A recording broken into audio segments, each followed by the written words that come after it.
Ralph Carter Luxury Lifestyle, the untold story of Good Times' beloved star. What happened to the child star who captured America's heart in the 1970s? Stay until the very end to discover the shocking truth about Ralph Carter's life today and what he's really been doing all these years. Ralph Carter. If that name doesn't immediately ring a bell, then the name Michael Evans certainly will. For millions of Americans who grew up in the 1970s, Ralph Carter was the face of young black activism, intelligence, and determination on the groundbreaking sitcom Good Times. His character, affectionately called the Militant Midget by his father on the show, became a cultural icon during one of television's most important eras. But what happened to this talented actor who seemed destined for superstardom? Where is he now, and what kind of life does he lead? Today, we're diving deep into the fascinating story of Ralph Carter's journey from Broadway prodigy to television star, and exploring his life, career, net worth, family, and the surprisingly private lifestyle he leads today.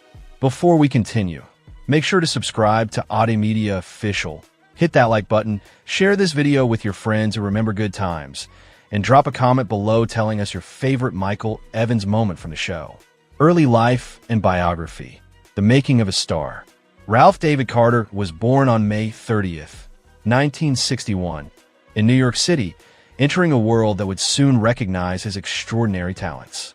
Growing up in the vibrant cultural landscape of New York, young Ralph was immersed in the arts from an early age. Unlike many child stars who stumble into the entertainment industry by chance, Carter's path seemed almost predestined. At just 9 years old, Carter made his Broadway debut in the musical The Mean Nobody Knows, a production that explored the lives of children in low-income neighborhoods. This wasn't just any debut. It was the beginning of what many believed would be one of the most illustrious careers in entertainment history. His natural talent, stage presence, and remarkable voice caught the attention of critics and audiences alike. Following his initial success, Carter appeared in several other productions including Tough to Get Help, Dude, and Via Galactica. But it was his role as Travis Younger in the Broadway musical Raisin that would change everything. Based on Lorraine Hansberry's groundbreaking drama, A Raisin in the Sun, the production gave Carter the platform to showcase his full range of talents. For his performance in Raisin, Carter won the 1973 Drama Desk Award for Most Promising Performer and the 1974 Theatre World Award, along with a nomination for the 1974 Tony Award for Best Featured Actor in a Musical. Imagine being 13 years old and receiving a Tony nomination. That's the level of talent we're talking about here. Career breakthrough, Good Times, and beyond. In 1974, television producer Norman Lear was riding high on the success of several hit shows. When Esther Rawls' character Florida Evans from Maude got her own spin-off series called Good Times, the search was on for the perfect cast to bring the Evans family to life. Ralph Carter was cast as Michael Evans, the youngest child of Florida and James Evans Sr., appearing in 133 episodes over 6 seasons from 1974 to 1979. His character was intelligent, politically conscious, and never afraid to speak his mind about social justice issues. In many ways, Michael Evans represented the voice of a generation of young African Americans who were coming of age during the civil rights era. The show tackled serious issues while maintaining its comedic core: poverty, unemployment, domestic violence, and racial discrimination. Through it all, Carter's Michael Evans served as the intellectual heart of the family, often educating viewers about Black history and current events. His catchphrases and witty comebacks became legendary among fans. But Carter wasn't just acting during this period. In 1975, he recorded an album titled Young and in Love, which was released by Mercury Records. The album included a cover of Ruby and the Romantics' 1964 song, When You're Young and in Love. Carter performed the song on Soul Train, and both this track and Extra, Read All About It, charted at number 37 and number 59, respectively, on the U.S. Billboard R&B chart. When Good Times ended in 1979, many expected Carter to continue his meteoric rise in Hollywood. However, his path would take a very different direction.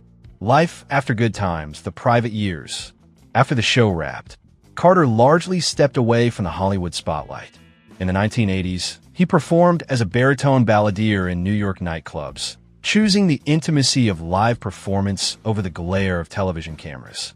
In 2005, Carter appeared in the cast of Ain't Supposed to Die a Natural Death for the Classical Theater of Harlem Company.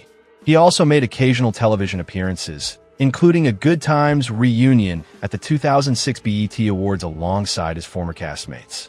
Rather than pursuing continued fame, Carter returned to the theater and now serves as vice president of the Audience Development Committee, ADELCO, an organization dedicated to celebrating the contribution of African Americans to the world of theater. This choice speaks volumes about Carter's values and priorities, choosing meaningful cultural work over celebrity status. Ralph Carter's net worth, understanding his financial standing. Now let's talk numbers.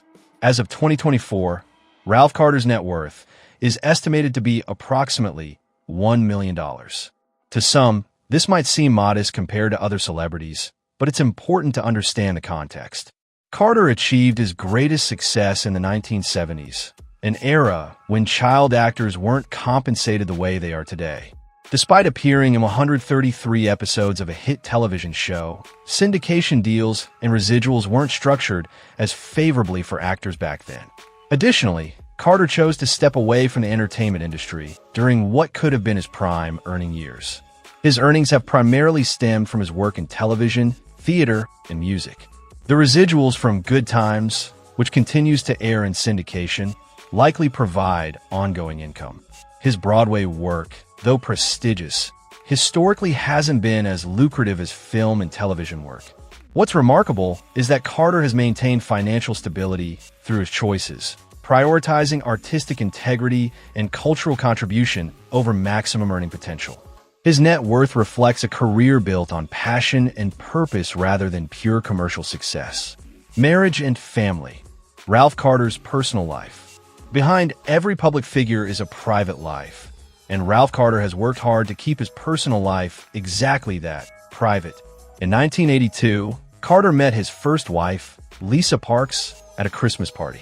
She was the sister of his best friend, Larry Parks. After dating for several years, the couple married in February 1987, 6 months after their engagement. Together, they had 2 sons, Michael and James, before divorcing in 1992. Following his first marriage, Carter married River York in 1994. This second marriage appears to have been the lasting love Carter was seeking. Together, Ralph and River have 3 children, 2 daughters, Jessica and Vivica, and a son named Phoenix. Currently, Carter lives in New York City with his wife and children. The family has chosen to maintain an extremely private lifestyle, with Carter notably absent from social media platforms. This decision to keep his family out of the public eye stands in stark contrast to today's celebrity culture, where personal lives are often broadcast for public consumption. Carter has been quoted saying that Good Times would always be a part of his life, but he's made it clear that his identity extends far beyond one role. His commitment to his family and his work in promoting African American theater demonstrates a man who values substance over celebrity. House and properties, the private residence. Here's where things get interesting, and this is something that surprises many fans. Unlike many celebrities from his era who went on to acquire multiple properties and showcase lavish homes, Ralph Carter has chosen a decidedly low-key approach to housing. Details about his personal assets, such as properties or investments, remain private, aligning with his preference for a low-key lifestyle. Carter resides in New York City with his family, but the specifics of his residence, its size, location, and value have been kept completely out of the public domain. This level of privacy is actually quite remarkable in today's age of celebrity real estate websites and social media home tours. Carter has successfully maintained boundaries that many modern celebrities struggle to keep. There are no paparazzi shots of his home, no architectural digest features, and no social media posts showing off interior design.